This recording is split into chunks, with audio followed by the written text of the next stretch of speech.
징계, 무시무시한 말씀이죠. 징계, 하나님의 사랑이라는 제목으로 설교를 하고자 합니다. 본문 말씀은 히브리서 12장 3절에서 8절 말씀이에요. 한번 같이 교독해서 읽어보겠습니다. 제가 3절 읽고 그 다음 9절 읽어서 교독하겠습니다. 너희가 피곤하여 낙심하지 않기 위하여 죄인들이 이같이 자기에게 거역한 일을 참으신 이를 생각하라.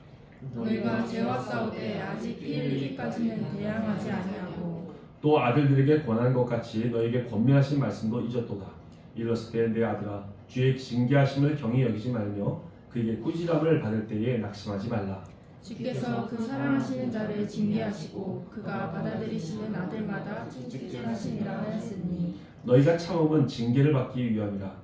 하나님이 아들과 같이 너희를 대우하시나니 어찌 아버지가 징계하지 않는 아들이 있으리요. 징계는 다 받는 것이거늘 너희에게 없으면 사생자요 신하들이 아니니라. 아멘.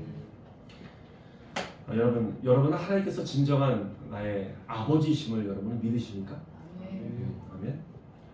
정말 나를 사랑하실 때 자신의 생명까지도 내어주시며 사랑하시는 참된 아버지이심을 믿으십니까? 아멘. 하나님 아버지와 우리의 관계는 이처럼 생명까지도 나눌 수 있는, 내어줄 수 있는 그런 친밀한 사랑의 관계인 것입니다. 우리가 본 말씀, 다른 말씀도 한번 봐야 되는데요. 마가복음 14장 36절도 한번 같이 읽어볼게요. 시작. 이르시되 아빠 아버지여 아버지께서는 모든 것이 가능하오니 이 잔을 내게서 옮기시옵소서. 그러나 나의 원대로 마시옵고 아버지의 원대로 하옵소서 하시고. 아멘. 여기서 아버지 앞에 붙어있는 아빠라는 말은 아람어로 아바라는 말입니다. 우리나라 아빠하고 아람어로 아바라는 말이 비슷해요. 거의 똑같죠? 꽤 같은 말입니다. 아버지라는 말이에요. 그런데 여기서 아버지란 말을 굳이 두 번이나 쓸 필요가 있었을까요? 붙여서. 이 아바라는 말은 아버지에게 친밀감을 표현할 때 쓰는 말입니다. 당시 유대인들이 사용하는 언어는 아람어의 그 히브리 방언이었어요. 그런데 이때 쓰는 이 아바라는 용어는 바로 친밀감, 하나님과 친밀하게 관계를 가질 때, 아버지와 친밀한 관계를 가질 때 쓰여졌던 단어였습니다. 그래서 아버지와 아이가 서로가 친밀하고 사랑스러운 그 관계였을 때 아이가 아버지를 부를 때 아바라고 그렇게 불렀던 것이죠. 결국 여기서 아바라는 말은 아버지라는 말과 함께 쓰이면서 하나님께서는 우리를 진정으로 사랑하시는 참된 아버지라는 것을 강하게 표현하고 있는 것입니다. 특별히 예수님께서 이처럼 말씀하시는 것은 하나님은 하늘 높이 계신 분, 멀리 계신 분이 그런 분이 아니라 우리가 가까이 계시면서 정말 사랑을 함께 나누고 친밀하게 우리를 보살펴 주시는 그런 아버지라는 것을 나타내시려고 사용하셨던 것이죠. 이것은 우리가 만약에 하나님의 자녀라면 그분은 당연히 아버지로서 우리를 보살피신다는 그런 의미도 들어가 있는 것입니다. 그런데 예수님만 이렇게 아빠라고 부를 수 있었을까요? 아니죠. 우리도 이렇게 부르기를 하나님께서는 원하고 계십니다. 로마서하고 갈라디아서를 한번 우리가 읽어봤으면 좋겠어요. 연달아 같이 읽어볼게요. 시작. 너희는 다시 무서워하는 종의 영을 받지 아니하고 양자의 영을 받았으므로 우리가 아빠 아버지라고 부르짖느니라. 너희가 아들임으로 하나님이 그 아들의 영을 우리 마음 가운데 보내사 아빠 아버지라고 부르게 하셨느니라. 아멘. 이처럼 하나님께서는 우리가 아버지를 찾을 때 아빠라는 단어를 쓰면서 다가오기를 원하고 계십니다. 그러나 모든 사람을 하나님은 하나님의 자녀라고 말씀하시지 않으셨죠. 요한복음 3장에 보면 거듭남이 있어야 되고 또 그리고 참된 그리스도인만이 하나님의 자녀가 됨을 말씀하고 있습니다. 여러분은 거듭나셨습니까? 아멘. 그렇다면 친밀하고 사랑스러운 아버지를 경험해 보셔야 합니다. 여러분, 진정으로 하나님께서 나를 사랑하시는 아버지심을 믿는다면 우리를 하나님께서 나에게 허락하시고 또 행하시는 모든 상황이 나에게는 진정한 유익이고 또 나에게 정말 가장 좋은 것을 주시려는 그 하나님의 뜻이라는 것을 우리는 믿어야 할 것입니다. 그렇다면 내게 닥쳐오는 어려움과 고난이 있더라도 그것이 하나님의 사랑임을 우리는 알 수 있겠죠. 우리 하나님 아버지와 이런 관계입니까? 서로가 신뢰해주고 또 믿어줄 수 있는 그런 관계인가요? 우리에게 징계를 주실 때도 때로는 채찍질처럼 고통을 주신다 하더라도 그것이 아버지의 사랑임을 우린 진정으로 믿어야 할 것입니다. 우리 이런 사실을 알고 믿는다고 고백을 하지만 막상 어려운 일이 생기고 또 환난이 오면 우린 낙심하고 절망 가운데 떨어지기도 합니다. 아무리 믿음이 좋다고 해도 계속되는 고난은 우리의 믿음을 약화시키고 또 현실을 바라보게 만들죠. 그런데도 성경은 계속해서 믿음을 지키라고 말씀하고 있습니다. 이렇게 하나님께서 계속해서 말씀하면 우리의 믿음은 때로는 지칠 수도 있습니다. 말씀과 현실은 너무도 다르게 느껴지고 어떻게 사는 것이 믿음의 삶인지 이해할 수 없는 그런 경우가 생길 때도 있죠. 그러나 이때 그 상황을 제대로 이해하지 못하고 믿음으로 제대로 해석하지 못하면 우리의 믿음은 연약해지고 의심하게 됩니다. 그리고는 신앙에 담을 쌓는 그런 경우도 생기게 되죠. 오래되고 또 지루한 고난은 영혼을 피곤하게 하고 지치게 만들고 또 낙심하게 만듭니다.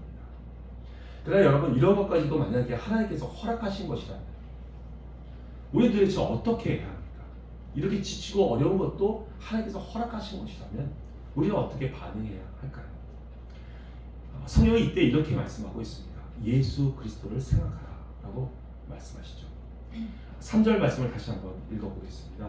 같이 읽을게요. 시작.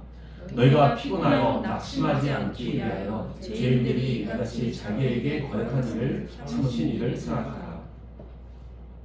말씀이 좀 이렇게 번역이 좀 어렵게 풀었어요. 되게 쉬운 말인데 우리말 성경으로 제가 한번 다시 읽어볼게요. 여러분, 거역하는 죄인들을 참으신 분을 생각하십시오. 그리하여 지쳐 낙심하지 마십시오. 이 말씀이에요. 거역했던 그 죄인들을 참으신 분을 생각하십시오. 그리고 낙심하지 마십시오 라고 얘기하는 것입니다. 하나님 아버지께서는 창세 이래 정말 수많은 사람들이 불순종하고 또 반복되는 그 죄악들을 저질렀어요. 그런데 그런 백성들을 바라보시면서 정말 오래 참아주셨습니다. 너무나도 오래 참아주셨어요.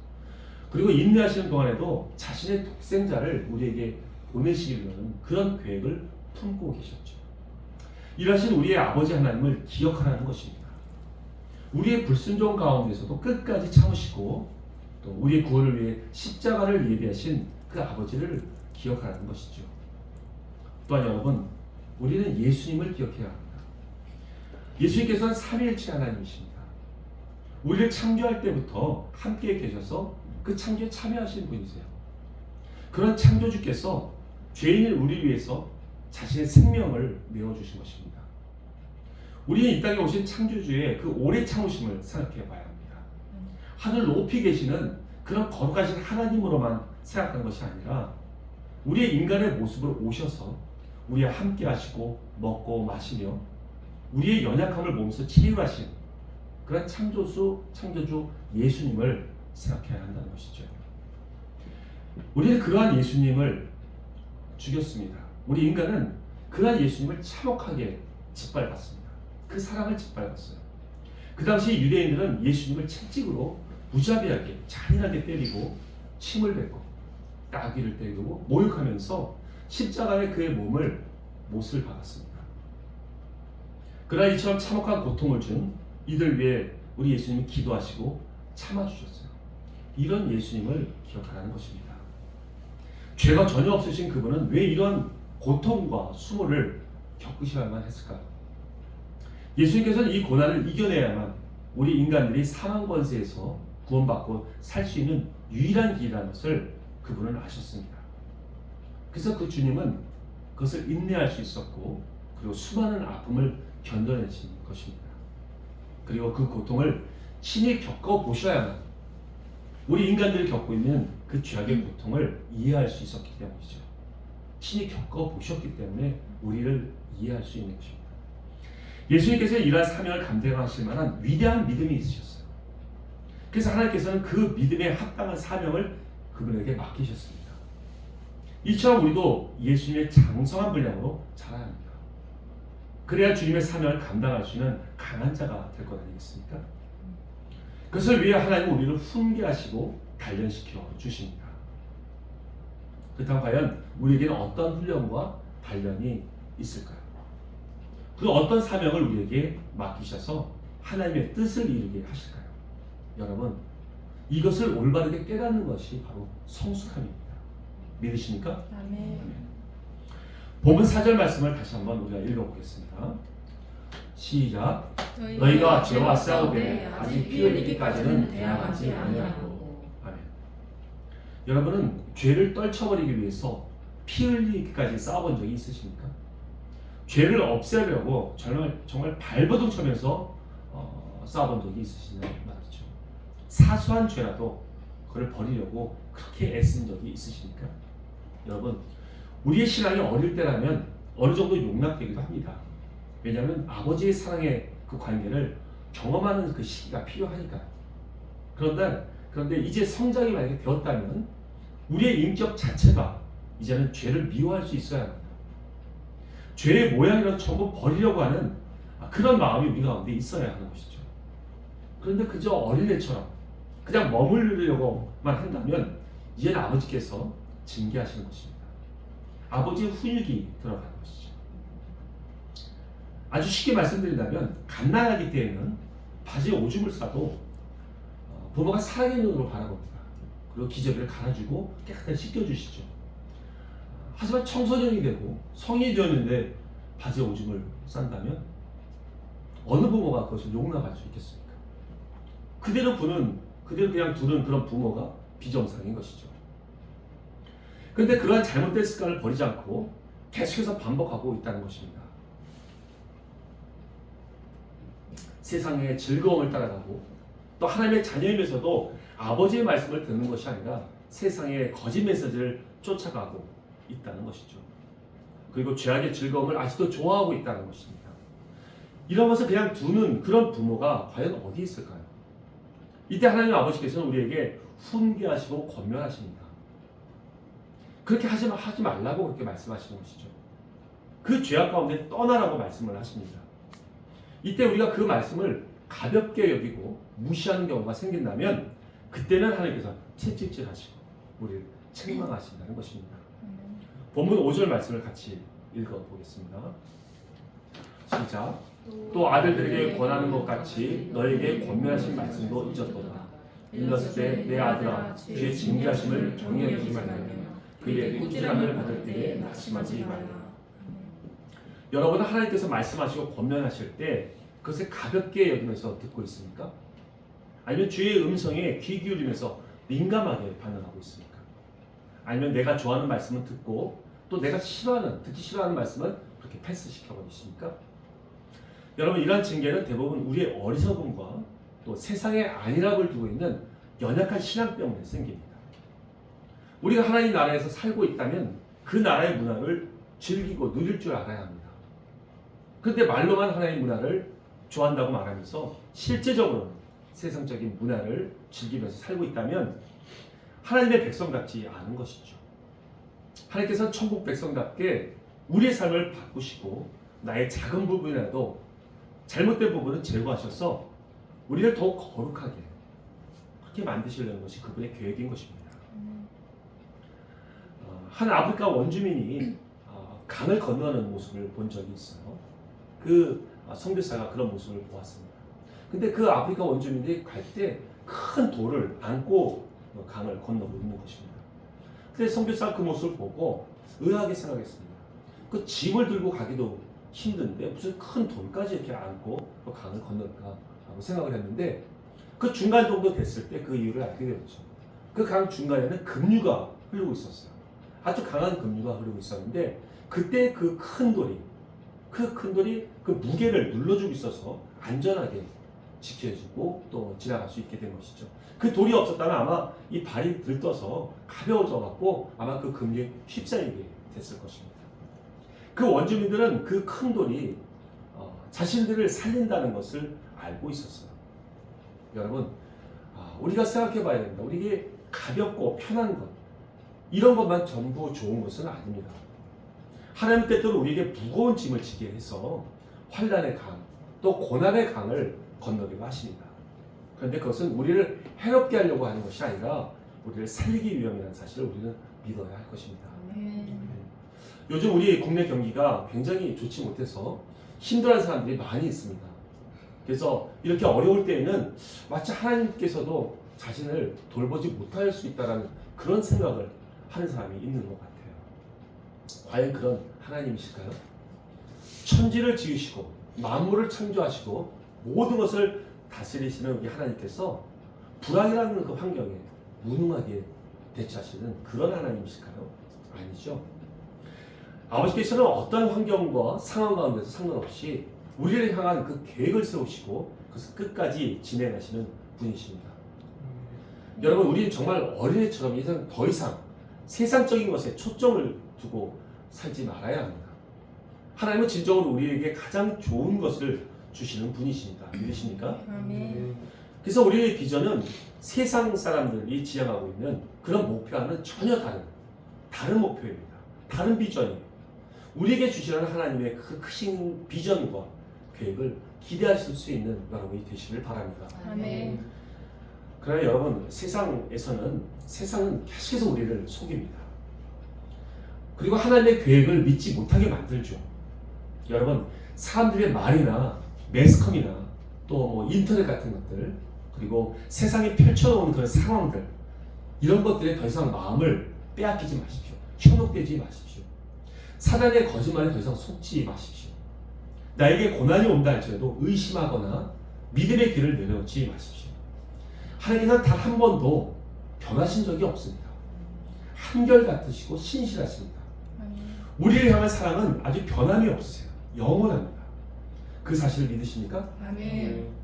성경은 분명히 우리에게 말씀하십니다. 이러한 연단이 없다면, 이러한 고난이 정말 우리 유익을 위한 이런 고난이 너에게 없다면 너희는 사생자라는 말입니다. 친아들이 아니라는 것이죠. 우리 가끔 TV에서 나오는 인생극장이라는 이런 프로를 볼 때가 있습니다. 그 주인공들을 보면 그 거친 삶을 경험한 사람들이죠. 부딪히고 꺾이고 또 넘어지고 망가진 그런 곳에서 다시 일어선 사람들이 그 이야기가 우리에게는 감동을 줍니다. 하나님 안에서의 고통은 인간에게 해가 되는 것이 아니라 오히려 유익을 주는 그러한 은혜라는 것을 우리는 알고 있어야 하는 것이죠. 그러므로 고통은 또 다른 은혜인 것입니다. 영성 깊은 그리스도인을 쓴 그 저자인 마이클 몰리노스라는 사람이 있습니다. 근데 그는 그 책에 이렇게 썼습니다. 고통은 영혼을 깨끗하게 한다 라고 썼습니다. 그 고통은 우리 영혼을 깨끗하게 해야 한다고 말합니다. 그리고 고통을 통한 영혼의 정화는 인내를 낳는다고 그렇게 말을 합니다. 여러분, 성경에서도 우리 인내는 우리를 온전하게 한다고 말씀하시죠. 이처럼 여러분, 인생의 아름다운 것은 고통을 이겨내는 그 인내가 있었기 때문입니다. 믿으십니까? 아멘. 그러면 우리는 하나님 앞에 징계를 감사해야 합니다. 우리는 완전하지 않기 때문에 예수님처럼 그냥 완벽한 아들로서의 삶을 살 수는 없습니다. 다만 죄악을 저질렀을 때, 그리고 우리가 바른 길로 가지 않았을 때 우리가 어떻게 반응하는가, 여기에 이것이 되게 중요한 것이죠. 하나님께서도 그것을 바라보고 계십니다.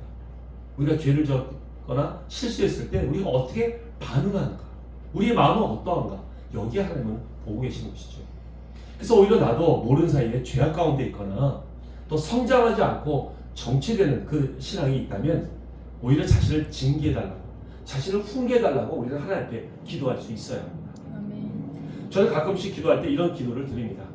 하나님, 만약 제가 어리석게 행동하고 있다면, 그리고 그 생각과 행동 가운데 내가 깨닫지 못하고 계속해서 죄악 가운데 있다면 하나님, 저 다리를 꺾으시더라도, 저를 아프게 하시고 저를 부러뜨리더라도 저를 깨닫게 도와주십시오라고 미리 기도를 합니다. 왜냐하면 그때 되면 제가 교만하게 되면 그 상황을 몰라요. 그 상황을 알 수가 없어요. 제가 잘하고 있다고 생각을 하기 때문에 그래요. 그럼 그 기도가 나오질 않습니다. 그래서 미리 이 기도를 해요. 하나님, 이 기도를 기억하고 계셨다가 제가 교만해서 그걸 깨닫지 못하고 있을 때는 저를 쳐주세요. 야단 쳐주세요. 아프게 해주세요. 그리고 깨닫게 해주세요. 라고 기도합니다. 이것이 정말 하나님의 은혜이죠. 그렇지 않고 저를 깨닫게 하지 않으면 그게 정말 두려운 것이기 때문에 그렇습니다. 그런데 하나님의 훈계와 징계가 얼마나 감사하고 고마우신 사랑입니다. 본문 7절에서 말씀하신 징계라는 것은 헬라어로 파이디오라고 말합니다. 훈련이나 교육을 말할 때 쓰여지는 단어예요. 훈련시키고 교육하다라는 그런 말로 쓰여집니다. 그런데 한편으로는 매질해서 벌한다는 뜻도 있습니다. 무섭죠? 매질한다는 말도 있어요. 그 징계 가운데는 그런 뜻이 있습니다. 그러나 하나님의 징계를 너무 두려워하지 마십시오. 하나님의 채찍은 우리를 상하게 하지 않습니다. 잠언서 23장 13절 말씀 한번 같이 읽어볼게요. 시작. 아이를 훈계하지 아니하려고 하지 말라. 채찍으로 그를 때릴지라도 그가 죽지 아니하리라. 아멘. 하나님의 징계와 훈계는 아무리 무섭게 보일지라도 사랑의 매이기 때문에 우리를 해롭게 하지 않습니다. 그리고 그 징계를 감사함으로 받고 바로 서게 되면 우리는 어느새 거룩함과 성숙함으로 한 단계 성장된 우리의 모습을 보게 될 것입니다. 그렇다면 하나님의 훈계와 징계는 어떤 방식으로 우리에게 올까요? 여러분 혹시 경험해 보셨습니까? 하나님의 징계를 경험해 보셨습니까? 그것은 우리의 힘으로는 도저히 해결할 수 없는 그런 힘든 상태로 다가옵니다. 그래서 우리를 겸손하게 만드시죠. 하나님의 능력이 아니면 해결할 수 없는 문제들, 그런 문제들이 올 때 우리는 우리의 연약함을 다시 한번 깨닫게 됩니다. 그리고 우리의 정체성을 알게 되죠. 우리는 하나님 없이는 살 수 없는 그런 존재구나. 그것을 우리는 알게 됩니다. 그리고 주님 앞에 바로 서려고 우리 돌이키게 되죠. 이것이 사랑의 징계인 것입니다. 지금은 주님의 징계가 너무 힘들고 어렵다고 생각을 하고 있지만 우리가 능히 견뎌낼 수 있기 때문에 하나님께서 허락해 주신 것입니다. 그 사실을 믿으십니까? 저에게는 재정적인 어려움이 너무 많이 있었습니다. 참 그 순간마다 참 이번이 가장 견디기 어려운 순간인 것 같다라는 생각을 가질 정도로 매 순간마다 참 참기 힘들었어요. 그러나 그때마다 주님의 그 극적인 은혜로 해결이 되었죠. 그래서 결국은 그로 인해 나의 믿음은 그리고 나의 신앙은 온전하게 성장하고 있었습니다. 신앙의 성숙함, 그것이 진정으로 하나님께서 나에게 주시고자 하셨던 은혜였던 것이죠. 끝으로 10절과 11절을 함께 읽어보겠습니다. 같이 읽을게요. 시작. 그들은 잠시 자기의 뜻대로 우리를 징계하였거니와 오직 하나님은 우리의 유익을 위하여 그의 거룩하심에 참여하게 하시느니라. 물론 징계가 당시에는 즐거워 보이지 않고 슬퍼 보이나 후에는 그로 말미암아 연단받은 자들은 의와 평강의 열매를 맺느니라. 육신의 아버지는 완전하지가 않아서 자신의 생각대로 자녀를 징계하기도 합니다. 그렇지만 하나님 아버지께서는 오직 우리의 유익을 위해서만 징계한다고 말씀하십니다. 그리고 이러한 징계를 잘 견뎌내는 자들은 의와 평강의 열매를 맺는다고 말씀하시죠. 이 말씀을 온전히 믿고 신뢰하시기 바랍니다. 북미에 있는 나이아가라 폭포가 있습니다. 북미에는. 그리고 남해는 이구아수 폭포가 있죠. 근데 그 폭포는 그 유형이 아주 대단합니다. 이 폭포는 쏟아져 내리는 그 물줄기와 그 폭이 그리고 높이가 세계적인 폭포이죠. 아마 이곳을 찾는 관광객들은 연에 정말 한 해에 수백만 명은 아마 될 것입니다. 근데 만일 이러한 물줄기의 폭이 넓지 않고 그리고 낙차도 그렇게 높지 않아서 고요하게 흐르기만 한다면 그것은 결국 멋지거나 웅장한 그런 광경이 되지 못할 것입니다. 사람들은 그 물이 높은 곳에서 떨어지면서 그 바위에 부딪히는 거예요. 그러면서 힘차게 퍼져나가는 이 모습을 보면서 감탄하고 있죠. 그 모습이 너무나도 장관이기 때문에 그렇습니다. 여러분, 우리의 모습은 어떠합니까? 그저 조용히 흐르다가 사라지는 그런 물줄기가 되기를 원하십니까? 그런 인생이 되기를 원하십니까? 아니면 부딪히고 깎이고 패이고 막 그렇게 어려운 일이 생긴다 할지라도 그 아픔 가운데서 폭발하듯이 거대한 폭포를 이루고 또 수많은 사람들에게 하나님의 영광과 주님의 위엄을 드러낼 수 있는 자녀다운 자녀가 되기를 원하십니까? 여러분, 고난과 어려움 그리고 사랑의 징계를 피하려고만 하지 마십시오. 그리고 주님의 훈계를 두려워하지 마십시오. 그것이 사랑임을 여러분 명심하시기 바랍니다. 그래서 고난이 올 때마다 우리는 하나님 앞에 집중해야 합니다. 하나님의 품속으로 안겨야 됩니다. 그리고 좀 더 주님과 친밀한 관계를 갖는 그런 기회로 삼으시기 바랍니다. 그분과 확실한 사랑의 증거를 계속해서 만들어내는 그런 기회로 삼으셔야 한다는 것이죠. 그리할 때 예수님께서는 우리에게 이렇게 말씀하실 것입니다. 너는 내 것이다. 그래서 이 이마에다가 하나님 인을 쳐주실 거예요. 도장을 찍어준다는 뜻이죠. 아무도 건들지 못하고 너는 내 것이야 라고 말씀하시는 그런 하나님을 만나게 될 것입니다. 우리 모두가 이러한 말씀을 들을 수 있는 저와 여러분이 다 되시기를 예수님의 이름으로 축원드립니다. 아멘. 아멘. 기도하겠습니다. 우리 함께 잠깐 기도했으면 좋겠어요. 하나님의 그 고난과 또 훈계와 권면을 그동안 제가 어떻게 들었습니까? 내 마음대로 들었습니까? 이 말씀 듣기 싫어해서 그냥 패스하셨습니까? 아니면 그 말씀이 너무 두려워서 피했습니까? 그것이 하나님의 사랑의 음성이라는 것을 이제 우리가 듣겠습니다. 그것을 깨닫습니다. 이제 하나님 저를 성장시키고 또 우리 하나님의 그 장성한 분량으로 자라도록 천국 백성답게 살 수 있도록 우리를 가르치고 인도하시려는 하나님의 사랑임을 우리가 알게 되었습니다. 우리가 하나님 앞에 이제 좀 기도했으면 좋겠어요. 고백했으면 좋겠어요. 하나님 이제 하나님께 주시는 훈계와 고난을 피하지 않겠습니다. 감사함으로 받겠습니다. 그래서 우리 하나님께서 우리에게 주시고자 하는 진정으로 주시려고 하시는 그 성숙함, 그 장성한 분량으로 자랄 수 있는 우리가 되겠습니다. 우리 앞에 고백하는 기도를 올리도록 하겠습니다. 기도하겠습니다. 아버지 하나님 감사합니다. 하나님 우리 하나님 은혜 가운데서 하나님 오늘 말씀을 주시면서 하나님 주님의 훈계와